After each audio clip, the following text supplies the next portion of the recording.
Dating app पर दोस्ती, honey trap में फंसाकर रुपए ऐंठने के मामले में युवती व उसका साथी रंगे हाथ गिरफ्तार। पुलिस की आरंभिक पूछताछ में अन्य कई मामलों का भी हुआ खुलासा। हनी ट्रैप के इस मामले में आरोपित युवती बिहार की रहने वाली, 5 लाख रुपए मांगे, बाद में 2 लाख रुपए में मामला हुआ तय। साथ ही आरोपी महेश फोगाट दिल्ली में चलाता है एनजीओ।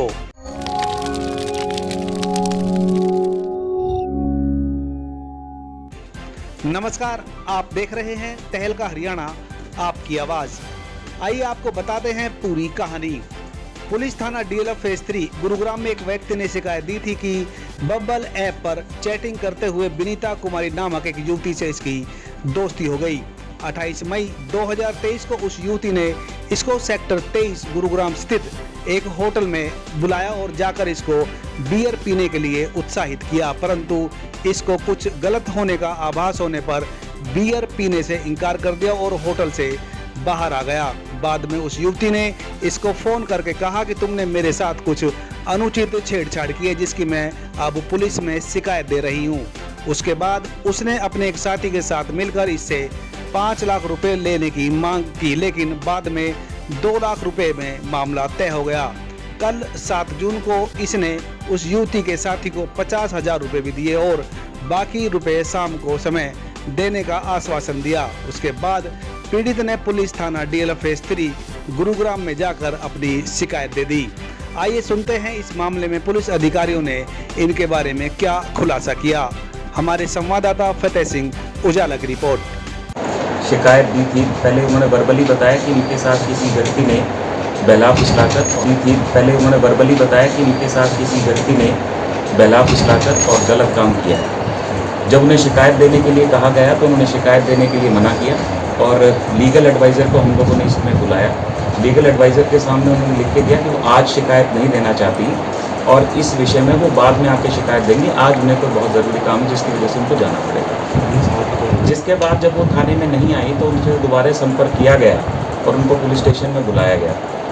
इसी दौरान एक व्यक्ति जिसके खिलाफ शिकायत दी गई थी, उसने पुलिस स्टेशन में आकर के शिकायत दी कि जब से ये महिला पुलिस स्टेशन में आकर के मेरे विरुद्ध शिकायत दे करके गई है, उसी दिन से मेरे साथ इन लोगों ने पैसे की डिमांड शुरू कर दी है और ये लोग मुझे जानबूझकर फंसाना चाहते हैं और मुझसे पैसे की डिमांड कर रहे हैं। और ये गिरोह है जो इस तरीके से लोगों को फंसाकर पैसे की डिमांड करता है। इनके विरुद्ध और भी कई जगह पर इस तरीके के मामले चल रहे हैं। इस बात को हम लोगों ने बहुत सीरियसली लिया, सेंसिटिविटी हमने दिखाई और हमने और जगह पता किया तो हमें पता लगा कि फरूखनगर थाना क्षेत्र में भी इस तरीके की 2 शिकायतें इसी लड़की ने दी हुई हैं और जिस पर कि मुकदमा दर्ज हो चुका है।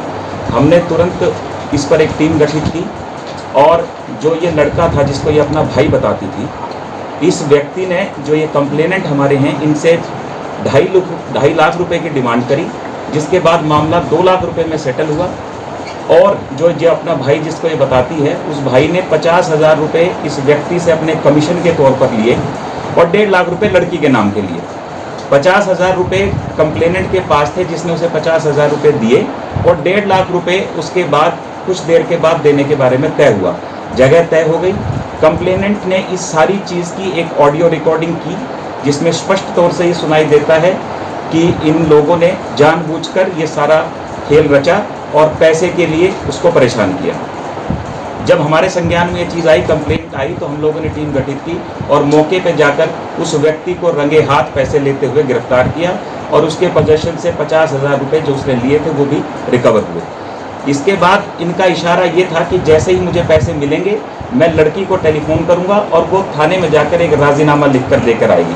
परंतु जब हमने इसे गिरफ्तार कर लिया, मौके से पकड़ लिया, तो ये फ़ोन कर नहीं पाया, जिसकी वजह से लड़की थाने के नज़दीक से भाग करके अपने ठिकाने पर पहुंच गई थी। तुरंत ही एक टीम उसके पीछे लगाई गई, लोकेशंस ले करके उनको। ठीक है, तो उसमें क्या था कि अभी जो ईस्ट जोन के 1-2 केसेस की मैं बात करूं तो उसमें 53 में केस रजिस्टर हुआ था 376 का कि इसी तरह से इसने मुझे बहाने से यहाँ पे होटल में बुलाया और मेरे साथ अपने दोस्त के साथ मिलकर जो है मेरे साथ गैंग रेप किया। तो उनका क्या था, उसी टाइम कन्वर्सेशन चल रहा था कि अगर आप मेरे साथ, वो चैट हमारे पास आ गई है फाइल पे कि अगर आप जो है मेरे को इतने पैसे दे देंगे तो मैं 164 की स्टेटमेंट में जो है डिनाई कर दूंगी अपने जो भी एलिगेशंस हैं, और उसने किया भी वही एग्जैक्टली।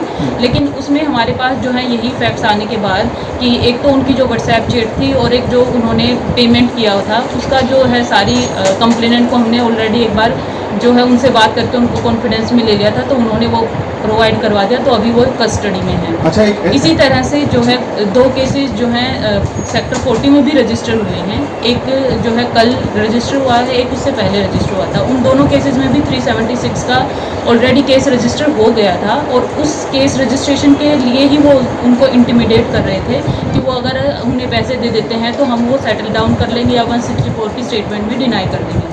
बट जैसे भी वो चीज़ सिरे नहीं चढ़ी तो उन्होंने 164 में भी वो चीज़ कह दी। बट उसके जो भी कन्वर्सेशन थी पिछले केस में, अर्लियर में कन्वर्सेशन थी, एक रेप्यूटेड पर्सन था, जैसे आप पूछ रहे थे कि विक्टिम की मेंटालिटी क्या रहती है या उनकी क्या मतलब मेंटल स्टेज होती है, तो उसमें कई बार वही है कि आप किसी भी रेप्यूटेड बंदे को अगर इस तरह से टारगेट कर रहे हो तो उनका मेन यही है कि अगर ये चीज़ मीडिया में आती है तो उनके लिए वो इमेज स्पॉइलिंग वाला काम करते हैं। तो मेन तो उनके लिए यही ट्रॉमेटिक रहता था कि अगर ये चीज़ मीडिया में आउट होती है तो उनकी इमेज को वो स्पॉइल कर देगा, और इसी डर से कई बार जो है विक्टिम हमारे सामने आ भी नहीं पाते। बट लकीली फॉर्चुनेटली जो है इन 3-4 केसेस में कंप्लेनेंट ने थोड़ा सा हौसला दिखाया, और जिस वजह से हम